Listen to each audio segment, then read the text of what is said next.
Une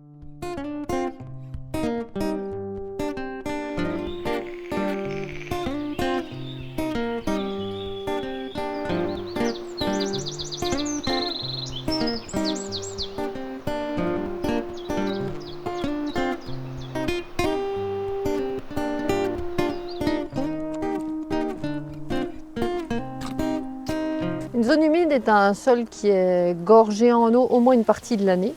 Donc cet engorgement va créer des conditions très particulières dans ce sol. Ça va recouvrir des milieux extrêmement différents. Ça peut être des forêts humides, alluviales, tourbeuses, ça peut être des tourbières, ça peut être des marais, des petits étangs, ça peut être en outre-mer également des lagons, des mangroves. Donc ça va recouvrir une diversité de milieux extrêmement importante. Les zones humides vont rendre à l'homme notamment différents services. Le premier, ça va être la ressource en eau. Il n'y a pas de zone humide s'il n'y a pas d'eau. Donc l'eau en quantité, en qualité. On a un rôle extrêmement important qui est celui de la biodiversité et d'espèces animales et d'espèces végétales.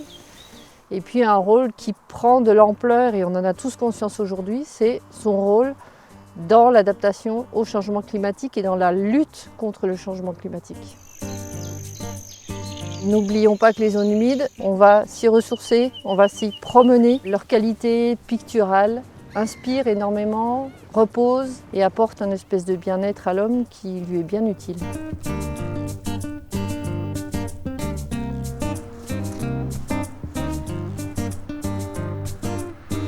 Malheureusement, ça ne va pas bien. Les zones humides disparaissent 3 fois plus vite que les forêts.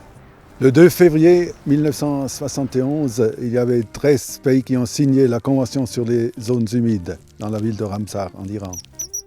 C'était l'aboutissement d'un processus d'une dizaine d'années, depuis les années 1960, où on a enfin commencé à reconnaître les multiples valeurs de ces zones liées à l'eau. La Convention dite de Ramsar, elle a, disons, 3 grands principes. Le premier et le plus connu, c'est que les pays qui l'ont signé désignent des sites Ramsar qui sont de l'importance internationale. Le deuxième, c'est qu'il faut les utiliser d'une manière raisonnable ou durable. Et le troisième, c'est qu'il faut travailler ensemble aussi au niveau global et international. Aujourd'hui, il y a plus que 170 pays. Ils ont ensemble désigné plus que 2400 sites Ramsar.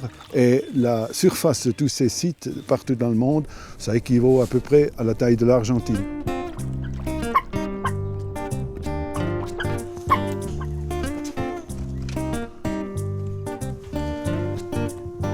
Les sites Ramsar en France, c'est une aventure qui a commencé à partir de 1986, puisque c'est l'époque où la France a ratifié cette convention. Aujourd'hui, on est à 50 sites.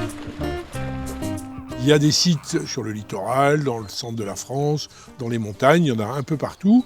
Il y en a un quart sur les 50 qui sont outre-mer, donc de Tahiti à la Guyane, des Antilles à la Réunion, les terres australes, voilà, il y a tout un potentiel considérable encore à développer.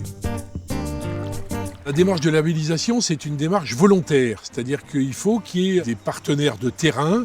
Localement, il y a souvent des organisations qui existent, qui sont préexistantes à la désignation de Ramsar. Ça peut être un parc naturel, ça peut être un site, ça peut être une réserve. Il y a une mise en route qui vient de la base. On ne va pas imposer un site Ramsar. Il faut qu'il s'impose par lui-même, par l'animation, par la sensibilisation qu'on va faire sur l'utilité de préserver ces zones humides. Il est essentiel que ce site Ramsar ait un avenir parce que s'il n'y a pas la volonté partagée par de plus en plus de monde de préserver les zones humides, la planète a du souci à se faire. C'est leur disparition qui est angoissante. Quand un site est désigné au titre de Ramsar, on peut imaginer que pour de longues années, il va être pris en compte. Faire un site Ramsar, c'est un projet de territoire au service des zones humides, au service de l'homme.